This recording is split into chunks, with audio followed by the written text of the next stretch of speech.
Hi, this is Tom Needham, and you are listening to The Sounds of Film, and I am so excited to have on the phone with us a true legend. I'm talking about John Densmore. He's a musician, songwriter, author, and an actor, best known for being the drummer for the Doors. He's a best-selling author of the book about the Doors, Riders on the Storm. He's also currently in a very popular documentary called Chasing Coltrane. John, thank you so much for joining us here on The Sounds of Film. Thank you, Tom. Nice to meet you. I'm not dead. I guess I could be a living legend. Okay. Yeah, absolutely. I also have written a book called The Doors Unhinged, Yeah. which I self-published. Yeah, I did want to speak to you about that too, and I understand you're also working on your latest book, Meetings with Remarkable Musicians, as well. Correct, Tom. Thank you. Yeah, so we have a lot to talk about.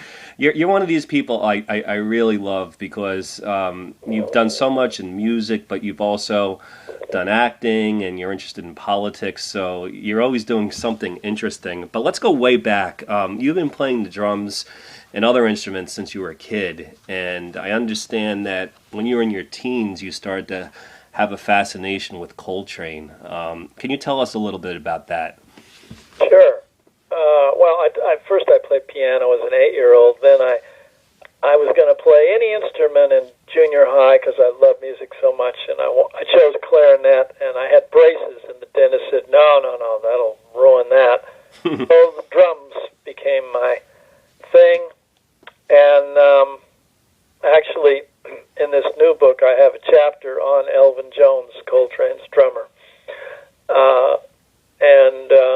So, yeah, I was kind of like a jazz snob who was aware of Elvis and the early rock and rollers, but really was way into jazz, and I had a fake ID and went to jazz clubs and saw Coltrane many times. And I mean, I didn't know he was going to be the giant icon that he has become, but I sensed some magic there. I don't know, just in the air. And so, yeah, I was this teenage drummer going home every night trying to copy everything I heard. Well, what was it exactly about Coltrane and also Elvin Jones that made them stand out in your mind compared to other stuff that was happening? Well, I mean, that's the theme of this book, and it can't be answered, really, but maybe they're chasing Trane. He has a song called Chasing the Trane. I guess that's where they got the title for the documentary. But they're chasing infinity. They're trying to reach something beyond time with really good time. You got to have good time if you're a drummer. And then you can get into timelessness. In other words, the trance state, where you get high from music and you don't need the drugs or whatever. I mean, you know what I mean? Yeah. Yeah. Like break on through. Yeah. As you probably know, or I assume you've heard, that John Coltrane, for part of his life, he lived here on Long Island, which is where The Sounds of Film takes place, and he had a house here, and they're turning it into a museum of sorts. And, the people who are trying to do this have been doing a lot of interviews, and they just did a screening with your movie that you're in, and they're all trying to make the point that, like, Coltrane has become, like you said, an icon. And they even said that, like he could even end up being, it's hard to predict these things, like someone like a Beethoven or a Mozart. I mean, different genre, but one of these giants that people will be talking about hundreds of years from now. And I was wondering, like, why today is he considered such a major artist and so appreciated by other musicians like yourself? Well, are they the house they're trying to preserve on Long Island? Is that where he wrote "A Love Supreme"? It is, yeah. Oh, fantastic! Yeah. Well, as I say in the film, he got kind of avant-garde for some folks, and it was difficult to listen to. And the reason I ate it all up is because I followed him from bebop, and then he got into Miles Davis quintet, did the cool period. Then he went out on his own, and then he got way out. And so iteratively. He didn't just discover dripping paint. So when an artist goes the whole route, they've laid a really strong foundation, and you respect them for going through all those stages and inventing new stages. And so that's ingredients for a giant artist that'll last. Well, one has to wonder, you got caught up in this whole scene, and it seems one of your major interests, and then you didn't end up initially going into like a jazz band or something like that. You ended up becoming one of the original drummer for the Doors, the only drummer for the Doors, and you helped form this group and create a sound that people are still fascinated with today. And I was wondering, what about this music that you were listening to in terms of jazz eventually influenced you in terms of producing the music that you did with the Doors? Well, jazz has a large improvisational component. And the Doors, we were a rock band, but we were influenced by jazz. Actually, the chord changes in Light My Fire in the solos, there's just two chords we go back and forth on. There are a couple chords that are in My Favorite Things that Coltrane made famous by reinterpreting that sort of corny Broadway tune. Yeah. And, the solos in Light My Fire, the song is 6 minutes. There's long, long solos, so it's jazz-oriented. And then Jim had all these poems, so we would play a kind of a vamp, and he would improvise poems. So it all came out of all the beatniks and the jazz, and we had it in a rock genre, but we were definitely influenced by it. Maybe there shouldn't be any labels, Yeah. I mean, this new book I'm writing, I have a chapter on the new conductor of the L.A. Philharmonic, Gustavo Dudamel from Venezuela, who is the Leonard Bernstein of the 21st century. And, I make this parallel between him and Bob Marley because you watch them perform and you're seeing every fiber of their body sort of reflect the sound you're hearing. So it's all connected. The sound is the connection. It doesn't matter if it's classical or jazz or what. Are there any songs in the Doors catalog that, besides some of the famous ones that you already just mentioned, that when you look back, you yourself, you're impressed, like, wow, we did something special here musically? Oh, I don't know. The first few albums technically were not that good, and there was limited by technology, only a few tracks, but there's magic on there, For sure. L.A. Woman I like a lot, which was our last album. Yeah. Which was, I had said to Ray, Miles live at Carnegie Hall, there's the intro of the song So What, there's a big trumpet error, and they said to Miles, we can take this out, and he said, no, I like the feeling. And I said that to Ray about the making of L.A. Woman, where we kind of, we just went for the feeling, we just did a couple takes on everything, because a couple albums before that, Soft Parade, or Waiting for the Sun, we had, we did hundreds of takes. It was ridiculous. Yeah. So, that was something I said. Yeah. Well, I was wondering, can you give us a little bit of an insight in terms of when you and Jim Morrison and the other guys got together to record music? What exactly was the process? Well, that's good. All right, we meet in Ray's garage, his parents' garage, and to get to know each other, we start jamming on blues, Muddy Waters, John Lee Hooker. Ray was from Chicago. He loved Muddy. And then, we jazzed maybe on some jazz things, Cannonball Adderley or whatever, just to feel each other out. And then that evolved into writing our own material. So that's kind of how it went. And amongst the guys in the group, would Jim just have some lyrics, or would someone just play a little riff? How did the songs themselves develop? The first few albums, Jim had all these lyrics, but he had melodies as well. That's the way he remembered the words. He said he thought of melodies. Now, he had no way of playing one chord on any instrument. Yeah. I mean, this is the guy who... How do you write songs? He had no idea, but he had all this in his head, It's amazing. Very gifted, but not schooled. And so we were the ones to, okay, now this is a waltz. Okay, wait, stop, the F sharp. Wait a minute. He'd sing them a cappella, and we'd eke them out together. Sometimes Robbie would bring in a more completed song with chords and lyrics. Jim added Our Love Become a Funeral Pyre and To Light My Fire.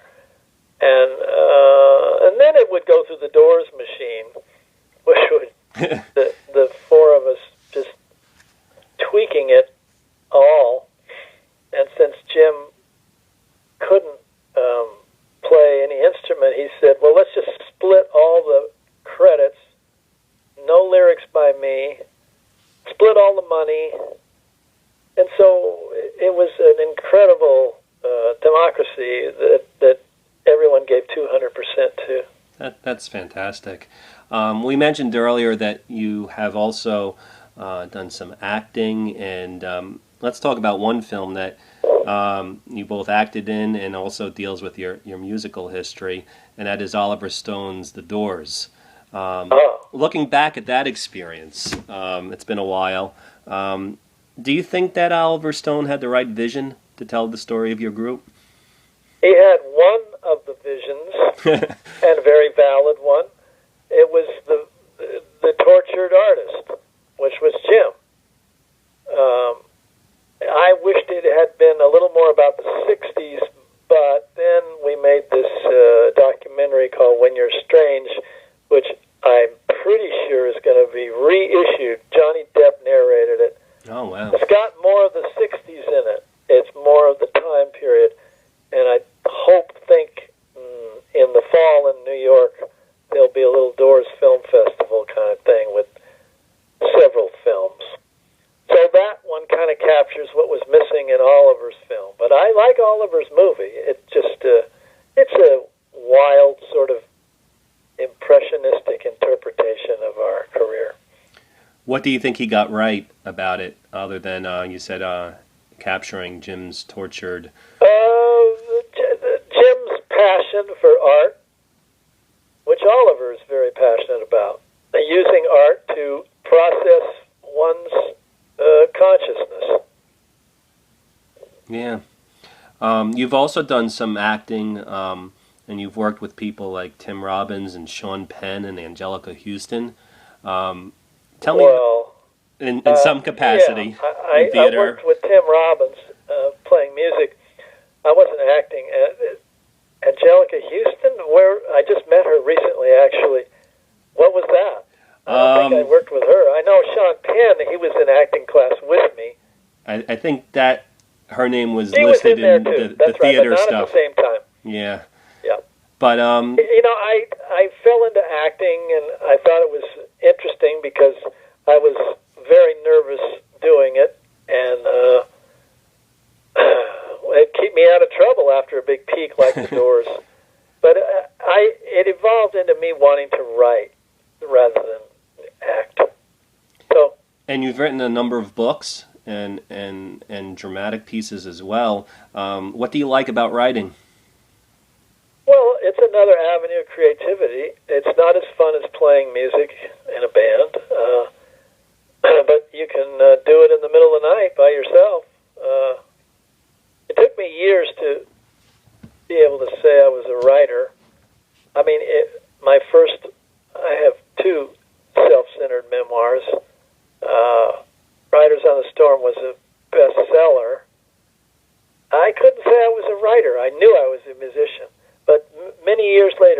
lots of little articles, I felt confident to say I have another avenue of creativity.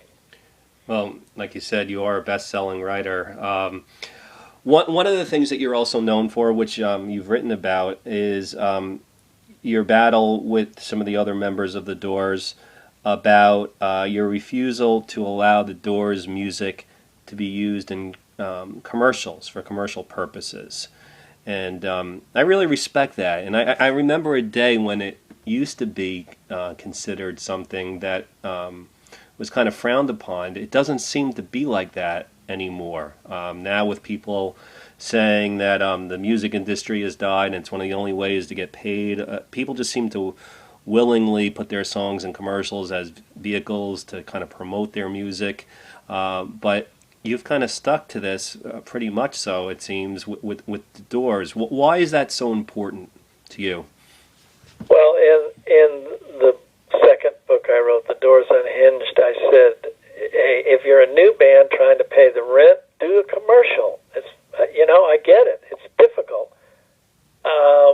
But, and then I quote Tom Waits, who says, if you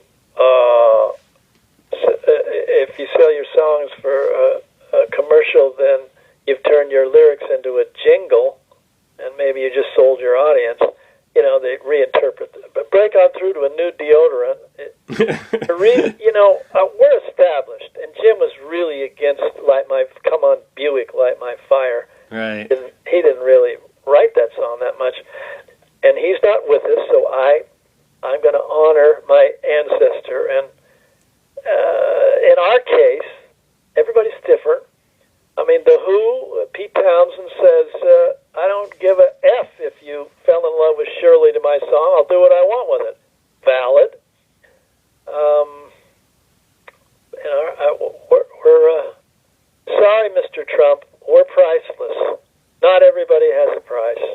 Oh, I got political. Yeah, well, I mean, I was going to say, your position, I think, with your music is consistent with some of your other stuff that you're very outspoken about politically. So can we wind back to Coltrane? Sure. I did this interview for this documentary. Yeah. And talk about political. I didn't know that. I knew the song Alabama, right, which was about the 4 black girls who were killed in the church. Yeah. I didn't know that he had taken the text of Martin Luther King's speech at the memorial and used it as a template for the song. My God, that knocked me out. That was very powerful. And then I didn't know that he went to Nagasaki, Japan. Unbelievable. They were playing a jazz tour over there, but he specifically went to that town to lay a wreath on the victims of the dropping of the atomic bomb. I mean, this guy was soulful. This is not a lightweight. This is a deep thinker. Very impressive. You're absolutely correct. And in the movie, you really get a sense of that towards the end of the documentary. And it made me kind of wonder, why didn't I know all this stuff about Coltrane before? It